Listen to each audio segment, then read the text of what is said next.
fan-controlled football league. I'll be honest, Neil, I'm more excited for this than I was about the XFL. I'm just being honest. Well, I mean, it's a chance to be interactive. It's a chance to play a role in this stuff. I mean, everyone wants to run a team, right? This is a lot cheaper than coming up with $500 million or $1 billion or whatever. And you get to kind of interact with other people that are of a like mind. I think it's a really, really awesome concept. Yeah, I think we may have lost my co-host here, John Murphy, during that segment with his internet issues. We got to get John a lifeline and get that internet bill paid. But Neil Stratton, of course, joins us every Thursday, 9:40 a.m. Eastern time. We're so lucky to have him each and every week on the State of Football. Neil, I missed you last week. Did get a chance to tune into the segment. Always good stuff. What's on the docket this week? Of course, the Friday wrap is coming out tomorrow. Sign up at InsideTheLeague.com for that. You can follow him on Twitter. He always posts the link where to sign up. And, of course, SucceedInFootball.com is, really the best source, I think, if you want free advice on terms of, what's going on in the industry. How can I find success in football in different areas and avenues? So make sure you check that out. But what's the latest and greatest going on in the Neil Stratton universe? Well, this week we'll kind of take a look back at what we have done this year in the Friday Wrap, kind of the different topics we've discussed, agent-related, scouting-related, just general football related to the business, the industry. We'll talk a little bit about the first, I guess, rumblings we're hearing about GM interviews for the open slots across the league. It's been kind of interesting watching the names that have been floated publicly. And Rick Smith, former Texas GM, is going to interview with the Lions. I believe Louis Riddick, who's with the Steelers for a long time now with ESPN, is going to interview. Terry Fontenot, the pro director for the Saints, has interviewed in Atlanta.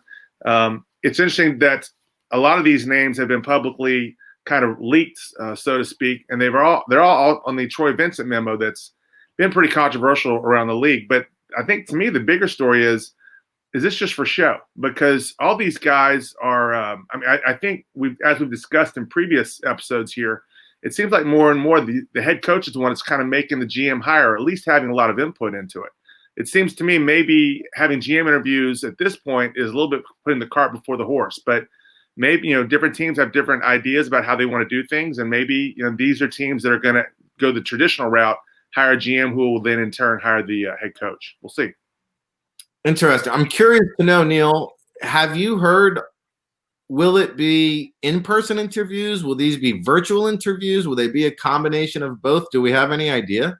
It's a great question. I don't know. And I haven't seen that addressed. Maybe I've missed it. But I would presume, typically you're going to have more than one interview with a candidate that you're really interested in. And I would presume the first one's going to be Zoom. But I don't know how you have a real interview with someone you're going to hand the keys to the franchise to without actually sitting across the table from them, shaking hands with them. Now, maybe that's a gloved hand. Maybe you're only seeing this part of their face instead of the whole face. But I can't imagine you wouldn't do an in-person at some point. I don't know, but I can't speak directly to any of this.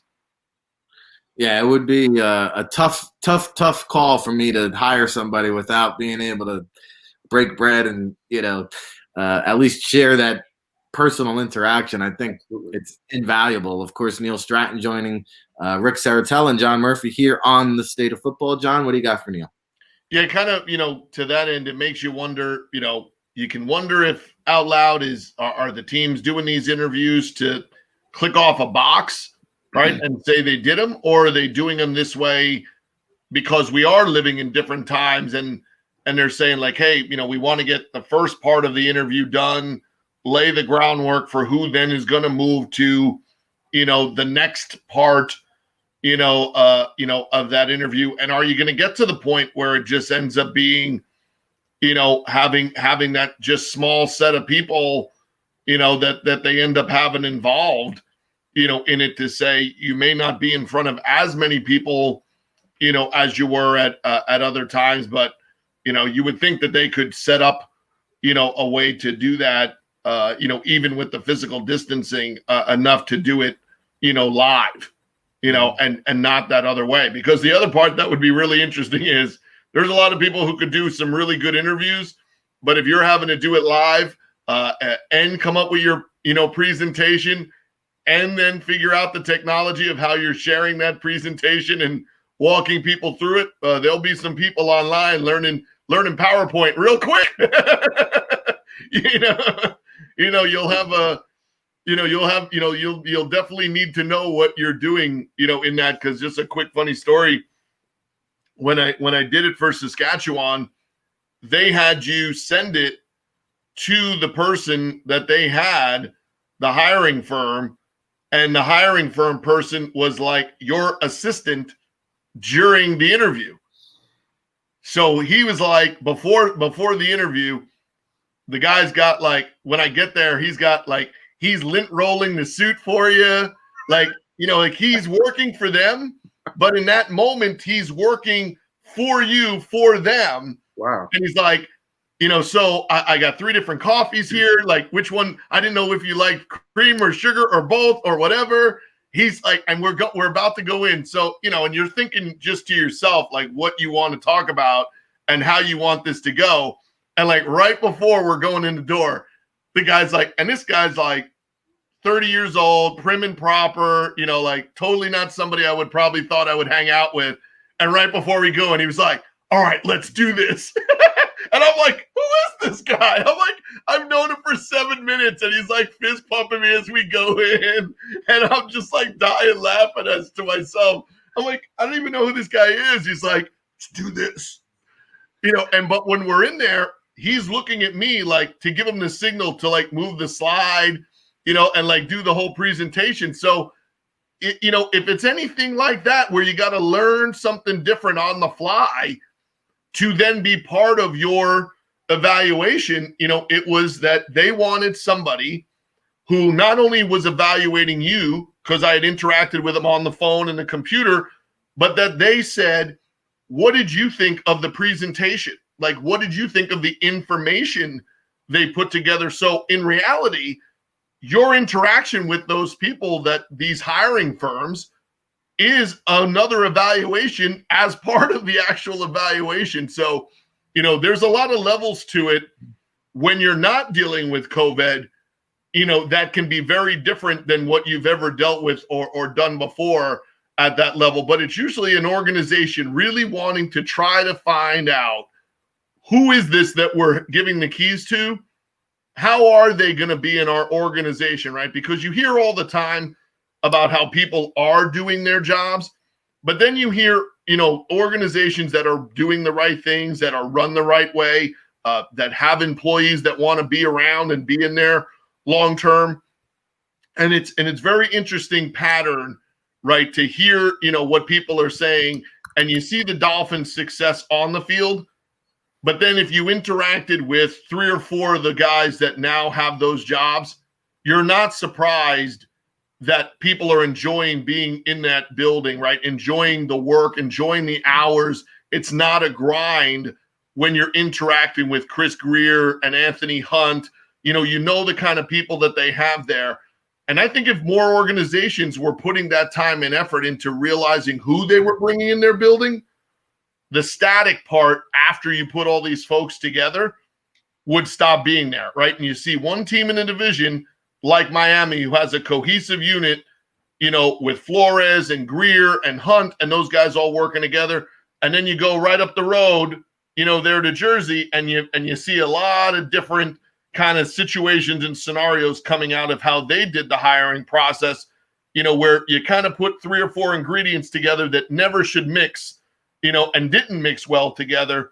I think that's a very interesting part of this when you add in the COVID, to know, hey, would you really know that these guys can get along? Would you really know what kind of interaction you're going to get between these folks if there's never that downtime, right? Like the downtime in between the interview, if we were all in the room together, is the most valuable part of the equation to know if it's going to work or not, because it's that interaction that you're seeing amongst the people, to guide you in the direction of knowing. 5 minutes of watching Andrew Gase and Greg Williams together would have kind of told you that they weren't going to be buddies, right? They would not hang out with each other naturally. So you're trying to create something that can happen naturally, because now when you saw Parcells and Belichick all these years later, you still saw the same relationship on camera that they showed you 30 years ago when they first met, right? They kind of love, hate, but there's a lot of respect. And then every once in a while, one of them wants to let the other one know what they think, right? So you saw that the whole time in their relationship, but it happened naturally.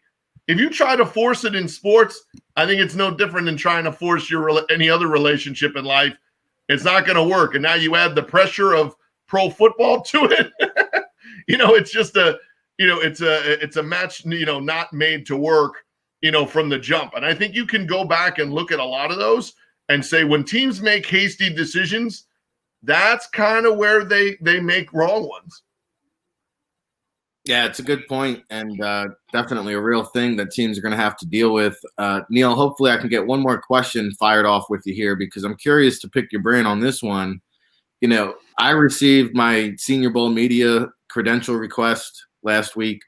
I'm hearing so many mixed signals. I had heard that the outlook was kind of dire, and then the credentials came about a day or two later like, hey, we've got this virtual kind of event you can sign up for, but we're still having in-person media. I'm curious, just what are you hearing? What are you feeling?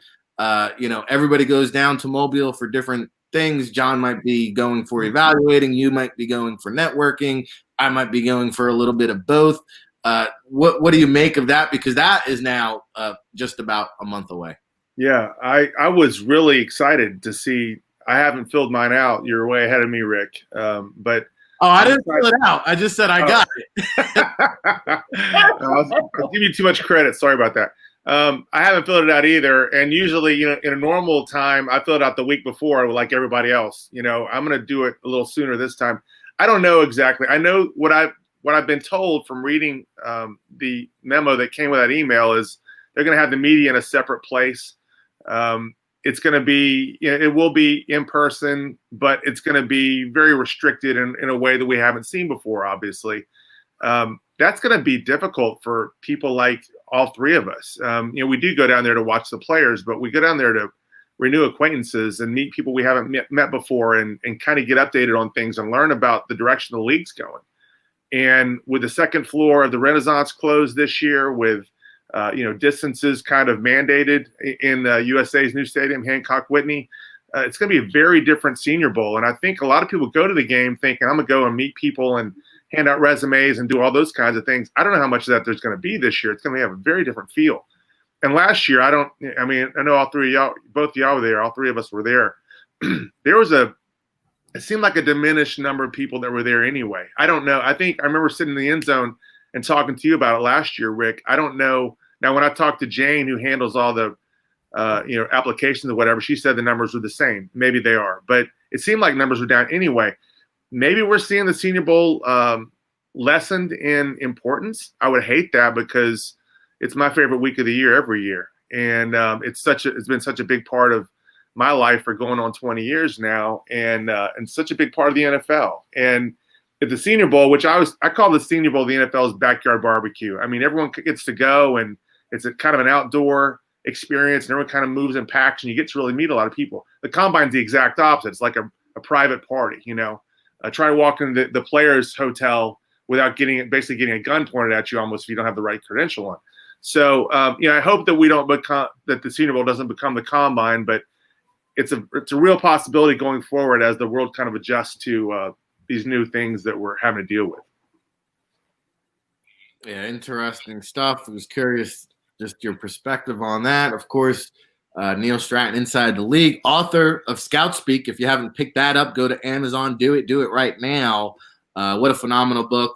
If you're into the scouting process, if you want behind-the-scenes stories, tales from the scouting trails, as we like to call them, Neil has a chock full in that one. And, of course, Moving the Chains, also available on Amazon.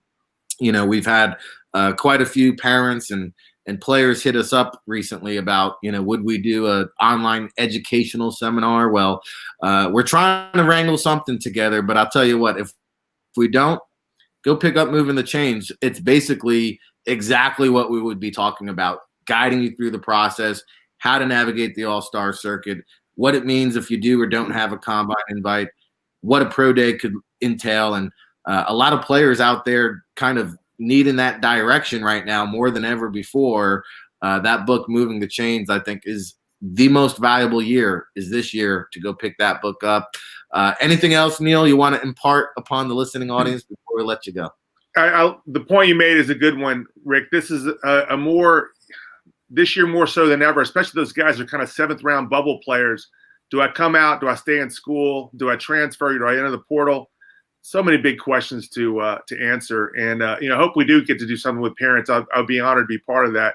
Other thing I want to say, John, I don't have a lint roller guy, and I don't think you do either. And I'll talk to Dane. I don't think he does. We need to put some pressure on Rick. I mean, without us, there's no show, right? I mean, I want a lint roller guy. I want someone out here to get me ready for these shows. And Rick needs to open his wallet if he still wants to keep us around. Let's stay strong on this, John. Let's be strong, buddy. All right.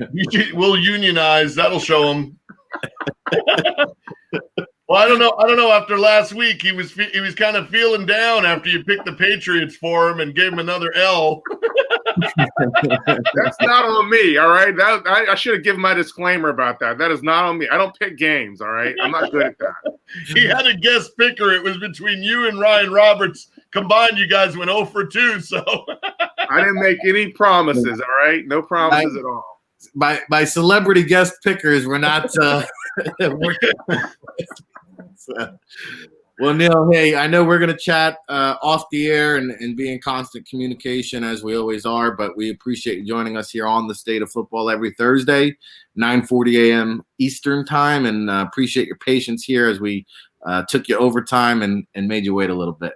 That's Check always us in the fun, mail. man. Every minute of waiting is worth it.